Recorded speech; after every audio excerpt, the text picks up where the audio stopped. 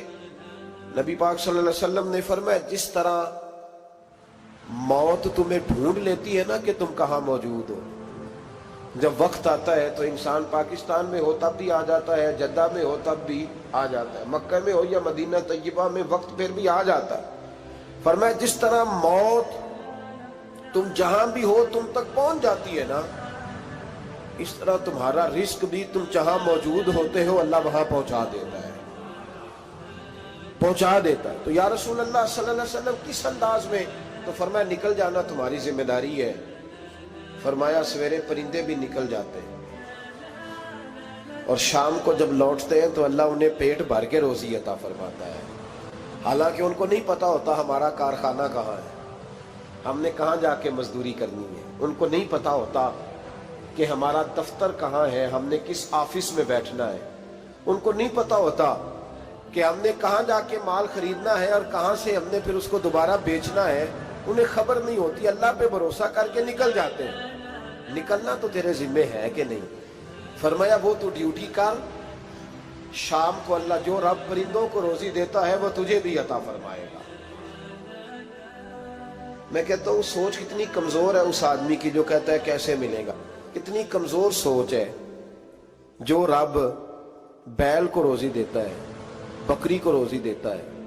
اس زمین اس دھرتی پہ اگر بسنے والا اونٹ بھوکا نہیں سوتا، چلیں یہ تو پالتو جانور ہوتے ہیں، اس دھرتی پر بسنے والی اگر بلی اور کتا روٹی کھا کے سوتے ہیں تو اشرف المخلوقات ہے. تو نے اپنے ذہن میں کیا ٹینشن پال لیا ہے کہ نہیں آئے گا تو مر جاؤں گا، کیا بنے گا، کس طرح ہوگا؟ تو کیوں اتنا پریشان ہو گیا؟ بھائی مالی پریشانی سب سے زیادہ اس بندے نے اوڑھ لی ہے جس کی توکل کی بات کمزور ہو گئی ہے. تو سیدھی توجہ اپنے رب کریم کی جانب رکھ، سیدھی توجہ اللہ کی جانب کر. رب فرماتا ہے ذمہ تیرا نہیں، ذمہ میرا. لیکن تنخواہ ایک آتی ہے گھر میں،